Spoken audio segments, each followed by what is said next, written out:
Hello everyone, this is the part 4 of your chapter transport and communication. Previous parts की video में हमने पढ़ा था लैंड ट्रांसपोर्ट के बारे में, और अगर आपने वो वीडियोस अभी तक नहीं देखी हैं so I will put the link in the description box, so you may go and check all the videos ताकि आपको ये पूरा चैप्टर अच्छे से समझ में आ सके।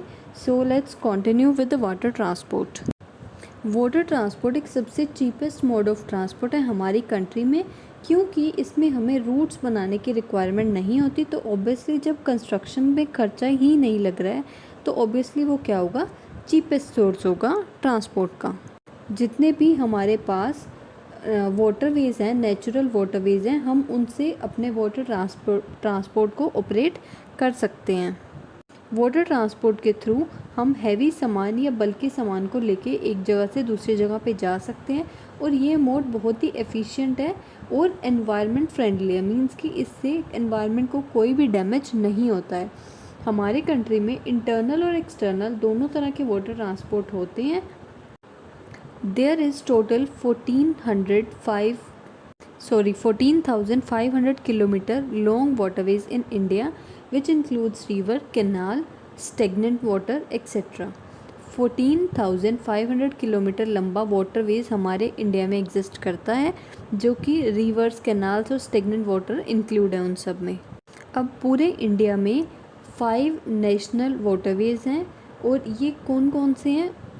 सबसे पहला है national water highways 1, that is Allahabad to Haldia, जो कि गंगा और भागीरथ रिवर से होके जाता है।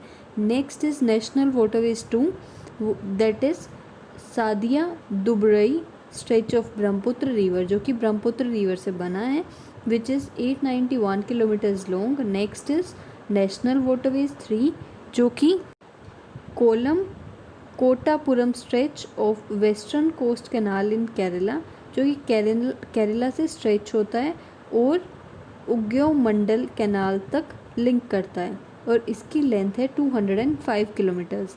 Next is national waterways 4, that is Kakinada to Marakkanam stretch which is 1100 kilometres long. National water highway 4 1100 kilometre long है। नेशनल हाईवे 5 जो कि ब्राह्मणी रिवर से मताई रिवर तक होता है, और ये 588 किलोमीटर्स लंबा है।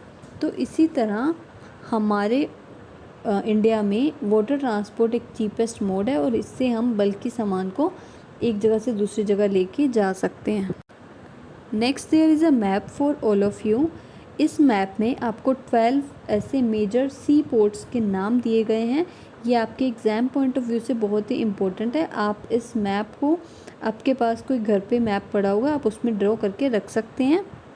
नेक्स्ट हमारा आता है air transport.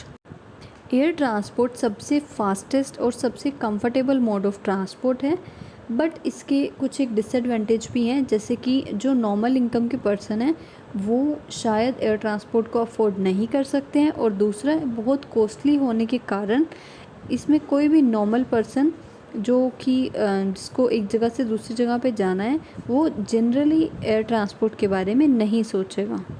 Another one reason is कि ये एक ऐसा ट्रांसपोर्ट है जो हम हर जगह पे अवेलेबल नहीं होता। जैसे कि हमें रेल है, रोडवेज़ है, बसेस हैं, ये हमें हर जगह प्रोवाइड हो जाते हैं, बट एयर ट्रांसपोर्ट के मामले में ऐसा नहीं है। हमें एयरपोर्ट्स हर जगह पे नहीं मिलते हैं, उनके लिए भी हमें ट्रैवल करना पड़ता है। सो ये सब इसकी डिसएडवांटेजेस हैं, बट इसका एडवांटेज ये है कि हम एक कंट्री से दूसरी कंट्री में विद इन एन आवर्स भी पहुंच सकते हैं। और आजकल जैसे कि हमने माउंटेन्स पे जाना है, डेज़र्ट एरिया पे जाना है, पहले के टाइम में अगर हम रेलवे से जाएं या रोडवेज से जाएं तो बहुत टाइम लगता था, बट अब एयर ट्रांसपोर्ट के आने के बाद यहाँ इन एरियाज़ में जाना बहुत ही कम टाइम लगने वाली चीज़ है। मीन्स कि कम टाइम लगता है इन सब जगह पे जाने में। एयर ट्रांसपोर्ट हमारे इंडिया में 1911 में स्टार्ट हुई थी, और कुछ एक प्राइवेट एयरलाइंस भी हैं जो कि सर्विस प्रोवाइड कराती हैं, that is Indian airlines and alliance air. Pawan Hans helicopter limited जो कि हमें इमरजेंसी हेलीकॉप्टर की सर्विसेज प्रोवाइड कराता है ऑयल और नेचुरल गैसेस को ट्रांसफ़र करने में। जितनी भी एयरलाइंस हैं या प्राइवेट एयरलाइंस की भी हम बात कर सकते हैं, अगर वो रिमोट एरियाज़ में अपनी सर्विसेज देती हैं, रिमोट एरिया मीन्स कि जहाँ पे जाना उनके लिए इजी नहीं है, तो वो उनके लिए कमीशन भी हाई चार्ज करेंगे। जैसे कि internal areas of Jammu Kashmir, Himachal Pradesh या उत्तराखंड मीन्स कि जितने भी माउंटेन एरियाज़ हैं वहाँ की services as compare to plain land वो ज़्यादा होगी। इंडियन एयरलाइन इंडिया के अंदर भी और इंडिया के बाहर भी means out of near by countries में भी अपनी सर्विसेज प्रोवाइड कराती हैं। और वो कंट्रीज़ हैं नेपाल, बांग्लादेश, पाकिस्तान, श्रीलंका, म्यांमार, मालदीव्स। तो ये कुछ एक कंट्रीज़ हैं जहाँ पे इंडियन एयरलाइंस अपनी सर्विसेज देती हैं। अब हमारे इंडिया में इंटरनेशनल एयरपोर्ट्स भी हैं और डोमेस्टिक भी हैं, मींस कि इंटरनेशनल फ़्लाइट्स और डोमेस्टिक फ़्लाइट्स। इंटरनेशनल फ़्लाइट्स कौन सी होती हैं? जो एक कंट्री से दूसरी कंट्री में ट्रेवल करती हैं। और डोमेस्टिक कौन सी होती हैं? जो एक ही कंट्री के अंदर डिफरेंट स्टेट्स में ट्रेवल करती हैं। तो हमारे इंडिया में इंटरनेशनल एयरपोर्ट्स कौन कौन से हैं? That is Chhatrapati Shivaji airport, that is in Mumbai. Next is Subhash Chandra Bose airport, that is in Calcutta. Next is Indira Gandhi international airport, that is in Delhi.